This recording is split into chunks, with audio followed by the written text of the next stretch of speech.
नमस्कार, अपन समाचारमा स्वागत छ। समाचार विस्तारमा। नेपाली कांग्रेसका नेता डाक्टर शेखर कोइरालाले राजनीतिक अस्थिरता र सत्ता शासनको कारणले गर्दा देशको वर्तमान आर्थिक राजनीतिक अवस्था भयावह अवस्थामा रहेको बताउनु भएको छ।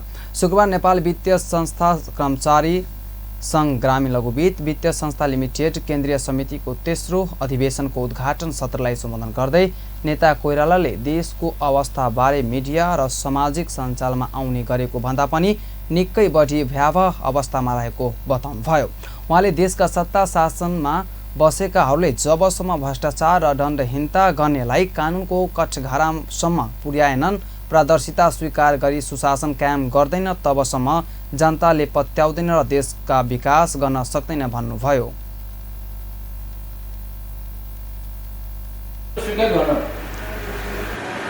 जे गरे पनि ठिक हुन्छ भनेर सोच्नु भएको छ भने अहिले भूमण्डलीकरणको बेलामा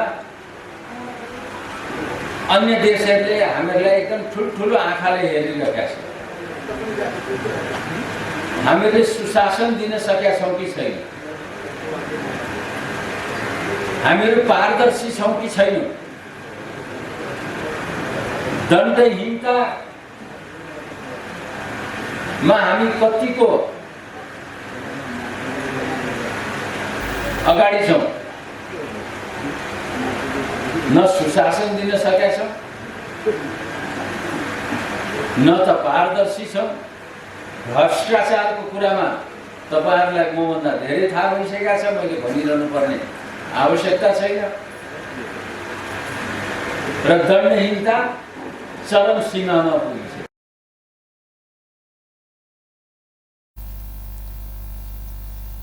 नेता कोइरालाले अमेरिकाले केही पहिला तयार पारेको प्रतिवेदन अनुसार नेपालको डीएपीआईको धेरै सम्भावना छ, तर भ्रष्टाचार र दण्डहीनताको अन्त्य, अपारदर्शिता र नेता तथा कर्मचारीहरूमा इमानदारिता नआएसम्म ती सम्भावनाहरूलाई प्रयोग गर्न सक्ने छैनन्। भ्रष्टाचारमा शून्य सहनशीलता हामी राख्छौँ र तपाईको पारदर्शी हामी हुन्छौँ र दण्डहीनता हामी स्वीकार्दैनौँ। यो चारवटा कुराको कमिटमेन्ट मात्रै होइन, बोलेर मात्रै हुँदैन।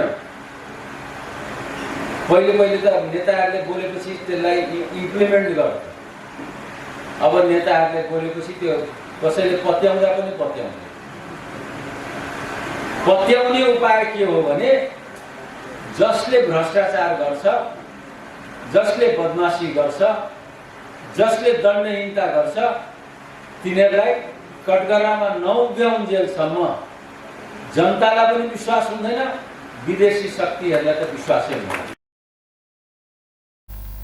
साथै नेता कोइरालाले देशको वर्तमान भयावह अवस्था चिर्न शासन सत्तामा बसेका सहितका राजनीतिक दलहरू व्यक्तिगत स्वार्थ त्यागेर देशका लागि इमानदार भएर अघि बढ्नुपर्ने आवश्यकता रहेको छ।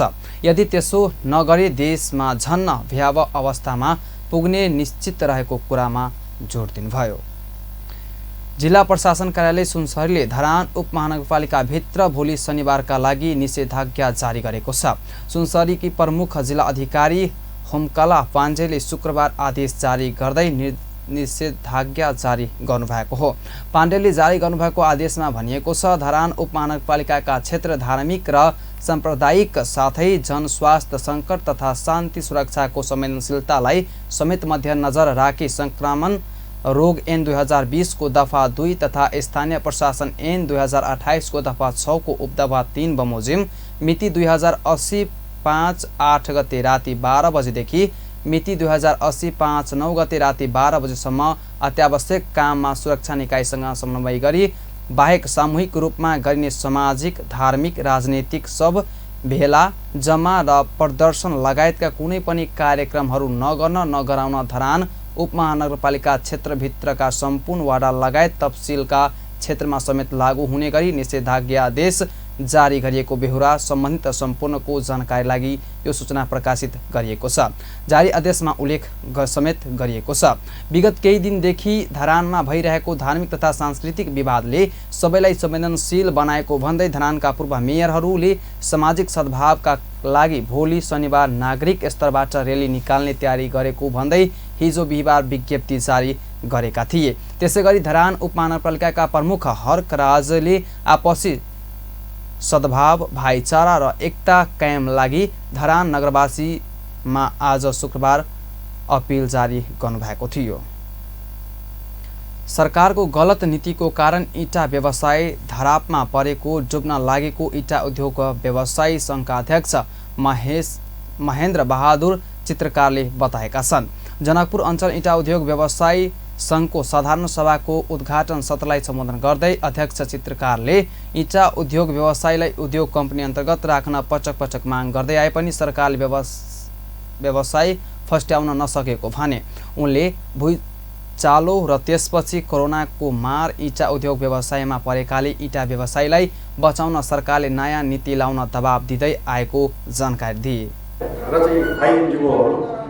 हाम्रो चाहिँ वर्ल्ड ब्याङ्कले, एसियन ब्याङ्कले चाहिँ हामीले 13 अरबदेखि 15 अरबको इँटा चाहिँ मतलब आवश्यकता पर्छ है यो निर्माण गर्नलाई। तसर्थ तयार हुनुहोस् इँटा उत्पादन गर्न भनेर चाहिँ मतलब हामीलाई आह्वान गरियो। विभिन्न बैठकहरूमा बोलाइयो, गइयो। ल अब इँटाको पनि हामीले चाहिँ आपूर्ति गर्नुपर्छ, त्यो गर्नुपर्छ भन्ने चाहिँ सबै कसियो, गरियो र चाहिँ मतलब कि हामीले पैसाको खाँचो भएमा पनि उत्पादन गरेका सामानहरू एकातिर थन्काएर त्यस बापतमा चाहिँ मतलब कि निर्माण सामग्री ब्याङ्क भनेर खडा गर्छ भनेर चाहिँ मतलब जुन निर्माण प्राधिकरणले चाहिँ मतलब यस्तो किसिम देशमा परेको आर्थिक सङ्कटको असर इँटा व्यवसायमा प्रत्यक्ष असर परेको बताए। कार्यक्रममा उपस्थिति जनकपुर धाम उपमहानगरपालिकाका मेयर मनोज शाहले पनि इँटा व्यवसाय बचाउने सरकारले नीति ल्याउनु पर्ने पनि सुझाव दिएका छन्। सरकारद्वारा कर के दर रेट के मूल्यांकन के संपूर्ण किनके अनुबद्ध करके एकता सूत्र बांधे के लिए या अपन व्यापार के सक्षम और सुदृढ़ बनावे के लिए संगठन खोले छी। लेकिन तय में कतौ न कतौ साथी सब चुके छी से हमरा आग्रह हमरा जनतक अनुसार किछ आदमी रेट निर्धारण करे छी लेकिन चोराइयो के बेच लै छी। अखन अपना सब एकटा साथी के नाम बहुत उनका आग्रह उनका कखन ईटा व्यवसाय खास कर आत्मनिर्भर हो चुका है।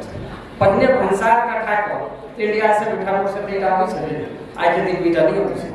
लेकिन पहले जे साइज मेंटेन करै छलिए तते अपना सब करै छी कि नहीं करै छी, रेट निर्धारण करै छी, कोयला के समस्या होय छै, अखन भैट एलिए ती संपूर्ण के बाद जब बैंक के बात होय छै, आंतरिक राजस्व कार्यालय के बात हेतै या पालिका सबसे इजाजत लेबे के हेतै या पोल्यूशन मापन के बात हेतै, ती संपूर्ण बात में जखन सब गोटे संगठित नहीं रहबै तो संगठित नहीं हेबै त नेपाल सरकार से या रेट के बारे में चाहे बेकारी से संबंधित हो अपना सब घर से बाहर चौड़ी में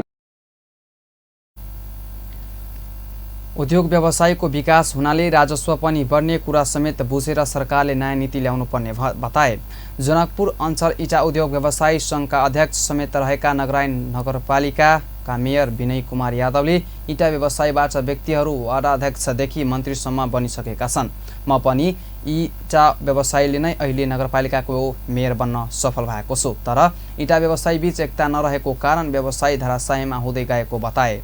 उनले भने एउटा रिक्सावाला वा मजदुरमाथि कुनै समस्या परे उनीहरू एकजुट भएर सङ्घर्षमा उत्रिन्छन्। उदाहरण दिँदै भने तर हामी इँटा व्यवसायी बीच एकता नभएकै कारण यस्तो अवस्थामा आएको बताएका छन्।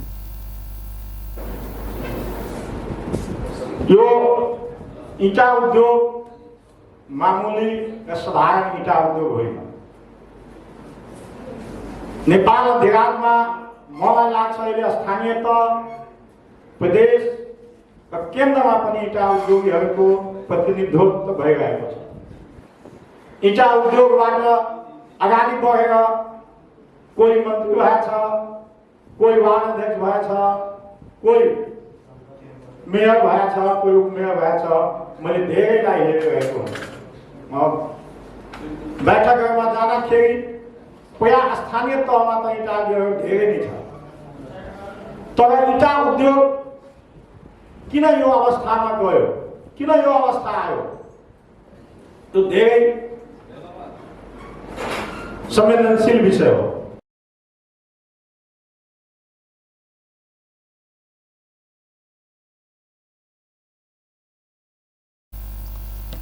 कार्यक्रममा सहभागी अन्य वक्ताहरूले सरकारबाट हुने निर्माण कार्यमा इँटाको न्यून प्रयोग हुन थालेकोमा चिन्ता व्यक्त गरे। गत वर्षकै इँटा बिक्री हुन बाँकी रहेकाले पुँजी अभावमा इँटा उद्योग बन्द हुने क्रममा पुगेको बताएका छन्।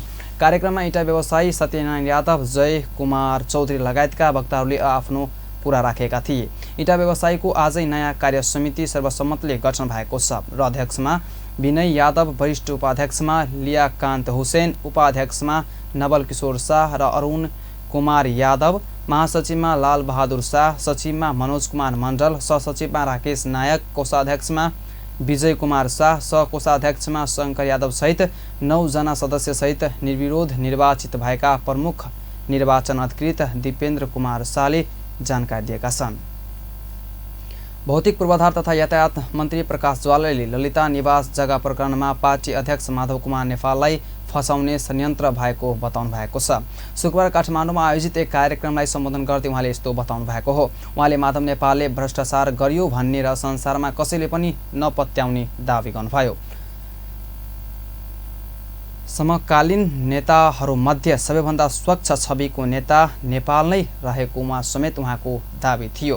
मन्त्री ज्वालाले भ्रष्टाचारको सवालमा राष्ट्रको ढुकुटीमाथि उल्टे नजर लगाउने हिसाबले माधव नेपाललाई कसैले प्रश्न उठाउन नसक्ने बताउनुभयो। उहाँले अदालतले दोषी साबित गरे पनि वा ओभरसाइट एजेन्सीहरूले भने पनि त्यसलाई जनताले नपत्याउने बताउनुभयो। दुनियाँमा कसैले पत्याउँछ? सायद समकालीन नेताहरूमध्ये सबैभन्दा स्वच्छ छविको कमसेकम सबै कुराले पूर्ण त कोही पनि व्यक्ति हुँदैन।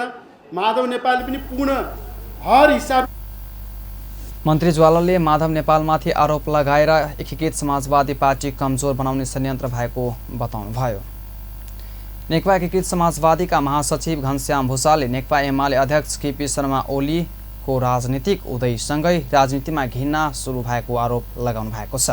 शुक्रबार काठमाडौँमा आयोजित एक कार्यक्रमलाई सम्बोधन गर्दै उहाँले यस्तो बताउनु भएको हो। उहाँले राजनीतिमा ओलीको उदयसँगै निन्दा, खुट्टा तान्ने, भर्तसर्ना र गालीको परम्परा र संस्कृति हाबी हुँदै गएको उल्लेख गर्नुभयो। उहाँले नयाँ पार्टीहरूप्रति लक्षित गर्दै उहाँले अहिले ओली भन्दा पनि 10 हात माथि गएर निन्दा भर्तसहना उत्रिनेहरू आएको उल्लेख गर्नुभयो।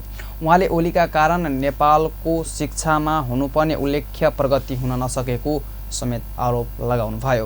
उहाँले अध्यक्ष ओलीका कारण वाम आन्दोलनको सबै सम्भावना टुटेको उल्लेख गर्नुभयो। आज जतिखेर एकदमै हाताहाती हरेक चिज हाताहाती चाहिएको छ, आफ्ना लागि चाहिएको छ, मेरा लागि चाहिएको छ। खास गरी मैले दलाल पुँजीवाद भन्छु। यो शिक्षामा दलाल पुँजीवाद, स्वास्थ्यमा दलाल पुँजीवाद, राजनीतिमा दलाल पुँजीवाद, सम्बन्धहरूमा दलाल पुँजीवाद, यो केहीमा केही बाँकी नराखेको यो दलाल पुँजीवादले जसरी मान्छेलाई एकदम सिक्रो, एक्लो, नङ्गा बनाएर छोडेको छ बजारमा, यो बेलामा हामीले समुदायको कुरा गर्ने, राष्ट्रको कुरा गर्ने कुरा अलिकति उल्टा गङ्गा जस्तो पनि लाग्न सक्छ। किनभने केही समय अगाडिदेखि राजनीतिमा खास गरी जतिखेर हाम्रो कमरेड राजनीतिमा अहिले घृणित सांस्कृतिक हामी भइरहेको बताउनुभयो। उहाँले गठबन्धनमा काङ्ग्रेससँगै आफूहरू रहे पनि काङ्ग्रेस आफूहरूको सिद्धान्त नभएको र गठबन्धन आफूहरूको भाग्य भविष्य नभएको बताउनुभयो। प्रमुख प्रतिपक्ष दल नेकपा एमालेका अध्यक्ष एवं पूर्व प्रधानमन्त्री केपी शर्मा ओलीले आफ्नो पार्टीले सत्तातिर ध्यान नदिएको बताउनु भएको छ। शुक्रबार विराटनगर विमानस्थलमा स्थानीय सञ्चारकर्मीहरूले राखेका जिज्ञासाको जवाब दिने क्रममा उहाँले सो कुरा बताउनु भएको हो। देशको इज्जतका लागि, मुलुकको अर्थतन्त्रको उन्नतिका लागि आफ्नो पार्टीले सुन तस्करी प्रकरण नियन्त्रणका लागि उच्च स्तरीय जाँचबुझ आयोग गठनका लागि पहल गरेकोले यसलाई सत्तातिर जोडेर हेर्न नहुने ओलीको भनाइ थियो। उहाँले एमालेले मुलुकमा विद्यमान भ्रष्टाचार नियन्त्रण र आर्थिक विकासमा जोड दिएको पनि बताउनुभयो। ओलीले सत्तारूढ गठबन्धनको कुबुद्धिका कारण कोशी प्रदेश सरकारमा अस्थिरता आएको आरोप लगाउनुभयो। संवैधानिक क्रियाकलापको कारणले यो अस्थिरता आएको हो, नत्र भने नबनेको सरकार बनाए भन्ने सभामुखले भोट हालेर असंवैधानिक क्रियाकलाप गर्ने गराउने सभामुखलाई राजीनामा गरेर सङ्कट खडा गर्ने यस खालका कुराहरू त सत्ता पक्षले गठबन्धनले गरेर समस्या आएको न हो। अब अदालतले फैसला गर्यो बन्दै नबनेको सरकार बनेकै मिलेन भनेपछि त त्यो त सरकार बन्दै बनेन नि। नबनेको सरकारले काम चलाउ हुन्छ। माओवादी पार्टी भनेको संविधान नमानेर हतियार उठाएर हिंसा मचाएर हिँड्ने पार्टी, त्यसले संविधान। अध्यक्ष ओलीले सत्तारूढ गठबन्धनको अलोकतान्त्रिक असंवैधानिक क्रियाकलापका कारण कोशी प्रदेश सरकार आफै सङ्कटमा परिरहेको जिकिर गर्नुभयो। जनमत पार्टीका अध्यक्ष डाक्टर चन्द्रकान्त राउतले संसदमा गहन अध्ययन र बहस बिनै विधेयकहरू पारित गर्न गरिएको भन्दै आपत्ति जनाउनु भएको छ। शुक्रबार काठमाडौँमा आयोजित एक कार्यक्रमलाई सम्बोधन गर्दै उहाँले यस्तो बताउनु भएको हो। उहाँले आफू संसद छिरेको छोटो समयमै संसदप्रति वितृष्णा जागेको बताउनुभयो। उहाँले सबैले संसद ऐन कानुन निर्माण गर्ने थलो हो भने सोचे पनि बिना छलफल र अध्ययन बहुमतको आडमा ऐनहरू पारित गर्ने गरिएको भन्दै आपत्ति जनाउनुभयो। उहाँले अहिलेको संसदीय व्यवस्थाबाट देशलाई आवश्यक पर्ने ऐनहरू गहन र विषयवस्तु आधारित भएर छलफल गरी पारित गर्न कठिनाइ रहेको बताउनुभयो। उहाँले ऐन बनाउँदा कुनै एक कर्मचारीले लेख्ने र त्यो ऐन पढ्न माग्दा समेत कमजोरी पत्ता लगाउने डरले सचिवहरूले नदिने गरेको दावी गर्नुभयो। उहाँले संसदबाट धेरै आशा गर्न नसकिने बताउनुभयो। उहाँले सचिवसँग निजामती ऐन माग्दा नदिएको गुनासो गर्नुभयो। त्यहाँ चाहिँ सांसदहरूको मूल काम भनिन्छ नियम कानुन बनाउने होला, ऐन पारित गर्ने होला भनिन्छ। तर कुन चाहिँ ऐन हामीले वा हाम्रो पार्टीले पारित गर्न सकेको छ त्यो विचार गर्नुहोस्। त्यो ऐन लेख्ने भनेको हुन्छ कुनै एउटा कर्मचारी हुन्छ, त्यो मन्त्री समेतलाई पनि थाहा हुँदैन। मन्त्रीले पनि बडो मायालाई माग्यो भने बल्ल पढ्न दिन्छ, नभए त त्यो पढ्न पनि पाउँदैन। त्यो चाहिँ विधेयक समितिमा पुगिसकेको हुन्छ, मन्त्री परिषदको विधेयक समितिमा। मन्त्री परिषदको विधेयक समिति कताबाट घुमेर फेरि संसदमा। अध्यक्ष राउतले शिक्षकलाई उचित पारिश्रमिक दिनुपर्ने र शिक्षा पेसालाई मर्यादित बनाउनु पर्ने बताउनुभयो। उपप्रधानमन्त्री एवं रक्षा मन्त्री पूर्णबहादुर खड्काले देशमा सामाजिक सद्भाव खलबलाउन खोजिएको भन्दै सचेत हुनुपर्ने बताउनु भएको छ। शुक्रबार चङ्गु नारायण नगरपालिका वार्ड नम्बर 5 नम्बर कार्यालय र छालिङ स्वास्थ्य चौकीको नवनिर्मित भवनहरूको समृद्धि घटना समारोहलाई सम्बोधन गर्दै उपप्रधानमन्त्री खड्काले सामाजिक सद्भाव खलबलाएको जनतामा निराशा उत्पन्न गर्ने प्रवृत्ति देखा पर्न थालेको बताउनु भएको हो। उहाँले सद्भाव खलबलाउने गतिविधिलाई प्रश्रय दिन थालिएको भन्दै यसप्रति सबै तहका सरकार, राजनीतिक दलहरू र आम नेपाली जनता सचेत हुनुपर्ने बताउनुभयो। उहाँले आपसी एकता र सामाजिक सद्भावले नै देशको विकास निर्माणलाई अगाडि बढाउने कुराको सन्देश बोकेर देशभर अभियान चलाउनु पर्ने आवश्यकता रहेको बताउनुभयो। विभिन्न जात जाति, भाषा, धर्म र सांस्कृतिकको पहिचानको रूपमा नेपाली समाज रहेको उल्लेख गर्दै उहाँले सो विविधताको पहिचानलाई जोगाउन समेत भएर अघि बढ्नुपर्ने बताउनुभयो। उहाँले आपसी सद्भावको वातावरण बनाउन सङ्घ, प्रदेश र स्थानीय तहको सरकार मिलेर नयाँ अभियान चलाउनु पर्ने जानकारी दिनुभयो। विभिन्न बहानामा द्वन्द्वको सृजना गर्ने खालका गलत घटनाहरूलाई प्रशय गराउने, बढाउने खालका प्रवृत्तिहरू पनि देख्न थालिएको छ। त्यसप्रति आम हामी नेपाली दाजुभाइ दिदीबहिनीहरू, हामी सबै राजनीतिक दलहरू, सबै तहका सरकारहरू सचेत भएर, सचेष्ट भएर आम नागरिकको बिचमा एकताको आवश्यकता, सामाजिक सद्भावको आवश्यकता, त्यसको जगमा मुलुकको विकास निर्माणलाई अगाडि बढाउन सक्छौँ भन्ने खालको सन्देश लिएर उहाँले सामाजिक सद्भाव खलबलाउन अघि बढ्नेहरूलाई निरुत्साहित पार्नुपर्ने बताउनुभयो। आपसी सद्भावलाई मजबुत बनाउन सबैले आफ्नो ठाउँबाट भूमिका खेल्नुपर्ने उहाँले बताउनुभयो। राष्ट्रिय प्रजातन्त्र पार्टी राप्रपा नेपालका अध्यक्ष कमल थापाले मुलुकलाई सङ्कटबाट जोगाउन सङ्घीय गणतान्त्रिक शासन व्यवस्थाको अन्त्य हुनुपर्ने बताउनु भएको छ। उहाँले 17 वर्षदेखि कायम रहेको सङ्घीय गणतान्त्रिक शासन व्यवस्था सबैभन्दा भ्रष्ट व्यवस्था भएको भन्दै त्यसको अन्त्य हुनुपर्ने जिकिर समेत गर्नुभएको हो।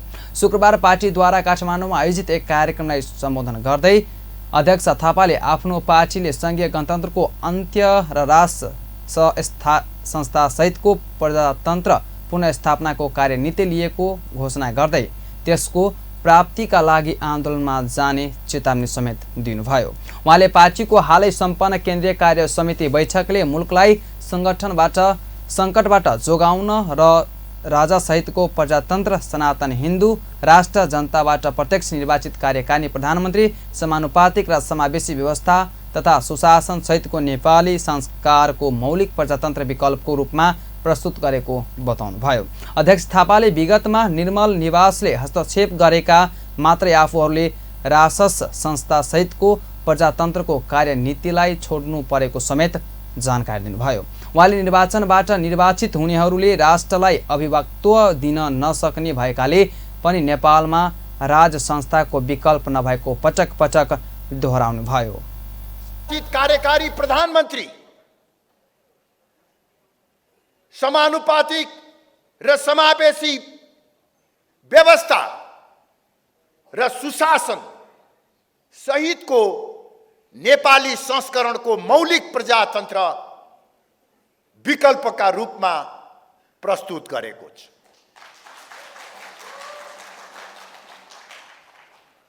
यो विकल्प का बारेमा बहस गरौँ। आवश्यक पर्छ भने यस बारेमा छलफल गर्नको निमित्त सर्वपक्षीय सम्मेलनको आयोजना होस्। अध्यक्ष थापाले ठूला दलहरू सच्चिने अवस्थामा नरहेकाले पनि आफूहरूले राजासहितको प्रजातन्त्रको लागि आन्दोलनमै जाने निर्णय लिनु परेको बताउनुभयो। स्वास्थ्य तथा जनसङ्ख्या मन्त्री मोहन बहादुर बस्नेतले सरकारले प्रत्येक प्रदेशमा एक रोगी विशेषज्ञ सेवा दिने बारे सोचेको बताउनु भएको छ। शुक्रबार मन्त्रालयमा आयोजित तिलगङ्गा आँखा अस्पताल र कर्णाली स्वास्थ्य विज्ञान प्रतिष्ठानका बीचमा आँखाको उपचारको सम्बन्धमा आपसी सहयोग आदान प्रदान विषयमा सहमति गर्ने कार्यक्रममा बोल्दै उहाँले यस्तो बताउनु भएको हो। उहाँले सबै प्रदेशले एउटा विशेषज्ञ सेवा दिनुपर्ने बताउनुभयो। उहाँले सरकारले मध्य प्रदेशको वीरगञ्जमा मृगौला प्रत्यारोपण केन्द्रको रूपमा विकसित गर्न खोजेको जानकारी दिनुभयो। त्यसैगरी जनकपुरमा मुटु रोग विशेषज्ञ सेवा दिने गरी काम अगाडि बढिरहेको बताउनुभयो। उहाँले कर्णाली प्रदेशमा आँखाको विशेषज्ञ सेवा दिने गरी कामहरू अगाडि बढेको र त्यसको पहिला स्वरूप दुई अस्पतालका बीचमा सहमति आदान प्रदान भएको उल्लेख गर्नुभयो। उहाँले यसै अनुरूप अन्य प्रदेशहरूमा पनि खास रोगको विशेषज्ञ सेवा दिने गरी अगाडि बढ्नुपर्नेमा जोड दिनुभयो। मन्त्री बस्नेतले आँखा सम्बन्धी समस्याको उपचार सङ्घीय राजधानी प्रदेश राजधानी र केही विकसित सहरहरूमा बाहेक अन्त कमजोर देखिएको भन्दै सुअवस्थालाई सुधार गर्नुपर्ने जानकारी दिनुभयो। तर यसलाई चाहिँ वेल इक्विप्ड बनाउनका लागि बढी हैन स्वास्थ्य सेवा दिनका लागि अब त्यहाँ पनि मैले प्रस्ताव राखेर आएको छु। जनकपुरलाई हामीले मुटु रोगको चाहिँ एउटा चाहिँ विशेषज्ञता सेवा दिने केन्द्रको रूपमा सेवा सुरु भएको छ, तर त्यहाँ मुस्किलले काम चलिरहेछ। त्यहाँ दिन हामी कोसिस अन्त पनि त्यसै गरी अरू प्रदेशमा होस् र कर्णाली प्रदेशले आँखाको चाहिँ सेवा दिने विषयमा त अब तिलगङ्गा आफै मिलेर लाग्ने भयो त्यहाँ पाउँछ भन्ने कुरामा हामीलाई दुविधा रहेन र अरू प्रदेशमा नै हामीले हेर्नुपर्ने अवस्था अझै छ। उहाँले आज भएको सहमति अनुरूप कर्णाली स्वास्थ्य विज्ञान प्रतिष्ठानलाई फोकल पोइन्ट बनाएर तिलगङ्गा आँखा अस्पतालले आफ्ना सम्पूर्ण शक्तिहरूलाई परिचालन गरी कर्णाली प्रदेशका दुर्गम गाउँ बस्तीहरूमा गएर आँखा सम्बन्धी स्वास्थ्य सेवा दिने बताउनुभयो। अस्पतालहरूलाई पर्ने समस्याहरू समाधानका लागि मन्त्रालय सधैँ तत्पर रहेको जानकारी दिनुभयो। पूर्व प्रधानमन्त्री एवं नेपाल समाजवादी पार्टीका अध्यक्ष डाक्टर बाबुराम भट्टराईले कक्षा 12 सम्मको शिक्षा निशुल्क गर्नुपर्ने बताउनु भएको छ। शुक्रबार काठमाडौँमा आयोजित एक कार्यक्रममा बोल्दै उहाँले राज्यले संविधानमा लेखिसकिएको कक्षा 12 सम्मको शिक्षा निशुल्क गर्नुपर्ने जानकारी दिनुभयो। उहाँले सरकारले आउँदै गरेको संघीय शिक्षा ऐनबाट पनि यस कुरालाई कसैको दबावमा हटाएको भन्ने सूचना आफूले पाएको भन्दै कुनै पनि बहानामा निजी क्षेत्रलाई मुनाफा कमाउन दिन नहुने बताउनुभयो। उहाँले ल्याउन खोजिएको कुरालाई पनि विरोध गरेर कक्षा 12 सम्मको शिक्षा निशुल्क गर्ने कुरा संघीय शिक्षा ऐनबाट हटाउन सरकारले खुट्टा कमाएको बताउनुभयो। उहाँले लगानी गरेका निजी संस्थाहरू ट्रस्ट बनाएर परोपकारी रूपमा देखिन गरी शिक्षा दिनुपर्ने बताउनुभयो। उहाँले उच्च शिक्षाको हकमा धेरै लगानी राज्यको र थोरै हिस्सा निजी क्षेत्रलाई दिन सकिने बताउनुभयो। पूर्व प्रधानमन्त्री भट्टराईले अब शिक्षा सीमित मान्छेले मात्रै प्राप्त गर्ने कुरा नरहेको जानकारी दिनुभयो। उहाँले अब प्रत्येक मान्छेले वैज्ञानिक शिक्षा, आधुनिक शिक्षा पाउनुपर्ने र त्यसको दायित्व राज्यले लिनुपर्ने बताउनुभयो।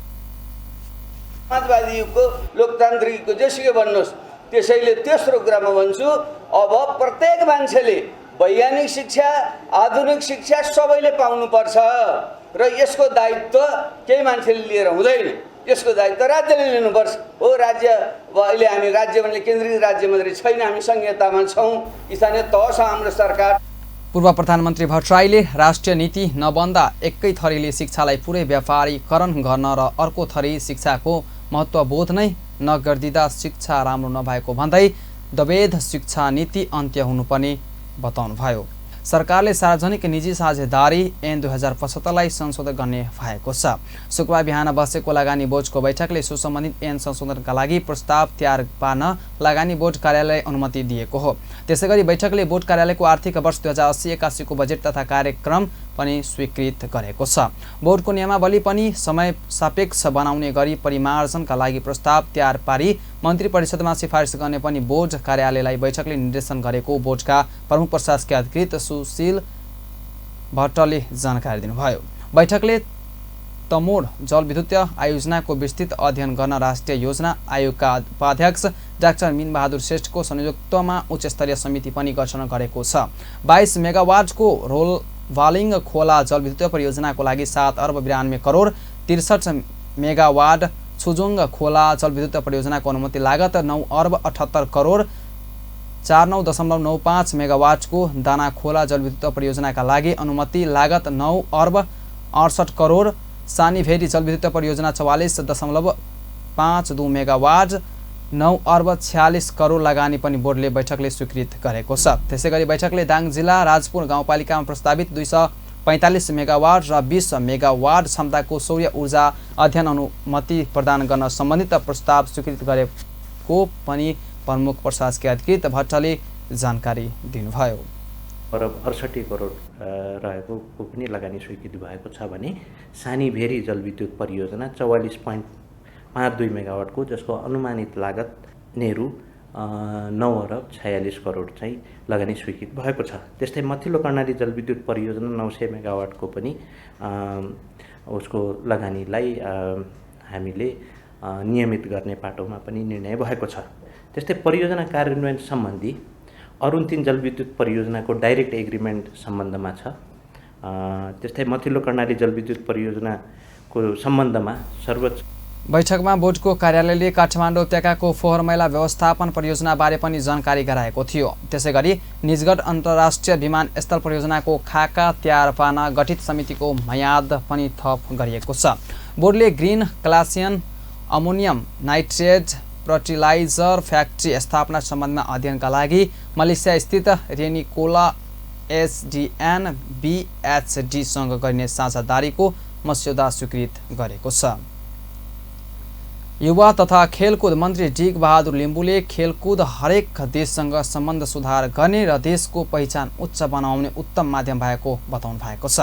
नेपाल प्रहरीको राष्ट्रिय प्रहरी प्रशिक्षण प्रतिष्ठान महाराजगञ्ज र भारतीय राजदूतावासको स्वामी विवेकानन्द संस्कृत केन्द्रद्वारा आयोजित आओ खेलो खेलौ खेलकुद दिवस उद्घाटनका अवसरमा मन्त्री लिम्बुले खेलकुदको महत्त्वबारे धारणा राख्नु भएको हो।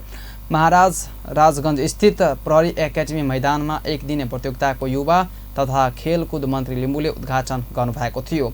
सो खेलकुद दिवस उद्घाटनका अवसरमा मन्त्री लिम्बुले खेलकुदको माध्यमबाट युवालाई अगाडि बढाउन सक्ने उल्लेख गर्दै बालबालिकालाई त्यसतर्फ प्रोत्साहित गर्नुपर्ने बताएका छन्। अवस्था छ, त्यसलाई आज यो आउनुहोस् खेल खेलौँ भन्ने नाराका साथ चाहिँ त्यही खेलहरू चाहिँ प्रदर्शन हुन्छ भन्ने मलाई लाग्छ र खेल जीवन अत्यन्तै महत्त्वपूर्ण छ भन्ने कुरा स्थापित भइसकेको अवस्था छ। त्यसकारण विद्यार्थी भाइ बहिनीहरू जुन विद्यालयबाट तपाईँहरू आउनुभएको छ, तपाईँहरू सबैले यसलाई चाहिँ गम्भीरतापूर्वक लिनुहुनेछ। तपाईँहरू भोलि यो देशको कर्णधार, यो देश निर्माण गर्नको निमित्त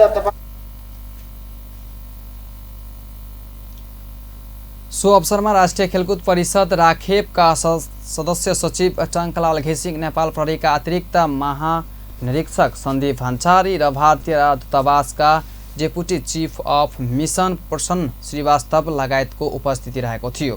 समावेशी र तन्दुरुस्त समाजको लागि एक माध्यमको रूपमा खेलकुद भन्ने नाराका साथ यो कार्यक्रम आयोजना भएको हो। खेलकुद दिवसमा नेपाल र भारत दुवै देशका परम्परागत खेल खो खो, कब्जी, पानजुङ्गे, रुमाल लुकाई र टग अफ वार तान डोरी खेलाइएको थियो। यी खेलहरूमा विभिन्न 9 विद्यालयका 7 देखि 12 कक्षासम्मका 120 भन्दा बढी विद्यार्थीहरू सहभागी भएका थिए। उद्घाटनको अवसरमा भारतीय दूतावास र नेपालका सेलिब्रिटी बीच भएको जोडी तान प्रतियोगिता भएको थियो। उक्त प्रतियोगिता दूतावासले नेपाली चलचित्रका नायक निखिल उप्रेती र टेक्वान्डोका खेलाडी दीपक विष्ट सम्मिलित सेलिब्रिटी टोली 2-1 ले हरायो। शुक्रबार नै प्रहरी प्रशिक्षक केन्द्रमा भएको कबड्डीमा नेपाल पुलिस क्लबले भारतीय दूतावासको टोलीलाई हराएको थियो। शुक्रबार नै कार्यक्रम समापन भएको सो अवसर सहभागी टोलीलाई प्रमाणपत्र प्रदान गरिएको थियो। नेपाल तथा भारतमा खेलिने मौलिक एवं परम्परागत खेलकुदको जागरना गर्दै नयाँ पुस्तालाई यी खेलबारे अभ्यस्त गराउन भारतीय दूतावास काठमाडौँ र राष्ट्रिय प्रहरी प्रशिक्षण प्रतिष्ठान महाराजगञ्जले पहिलो पटक आयोजना गरेको हो। भारतको उत्तर पूर्वी राज्य मिजोरमा पुल भत्किँदा मृत्यु हुनेको संख्या 26 पुगेको छ। एक प्रहरी अधिकारी अनुसार बुधबार पुल भत्किँदा अहिलेसम्म मृतकको संख्या 26 पुगेको हो। मिजोरको राजधानी आइजवलबाट 21 किलोमिटर उत्तर पश्चिममा रहेको मणिपुरको साइराङ सहरमा निर्माणाधीन पुल भत्किएको थियो। मृतकहरू सबै घटनास्थलमा काम गर्न कामदार रहेको बताइएको छ। मिजोरका मुख्यमन्त्री जोर मन्थाङ्गाले घटनाप्रति दुःख व्यक्त गर्दै पीडित परिवारप्रति संवेदना प्रकट गर्नुभयो। पुल भत्किनुको कारण अहिलेसम्म पनि पत्ता लाग्न सकेको छैन। रेल मन्त्री अश्वनी वैष्णवले घटनाको छानबिन गर्न निर्देशन दिनुका साथै पीडित परिवारलाई क्षतिपूर्तिको घोषणा गर्नुभएको छ। भारतीय प्रधानमन्त्री नरेन्द्र मोदीले पनि ब्रिक्स शिखर सम्मेलनका कार्यमा घटनाप्रति दुःख व्यक्त गर्नुभएको छ। हस्त अहिलेलाई यतिकै। फलफल खबर तेज नजर हेर्नुला अपन टेलिभिजन। नमस्कार।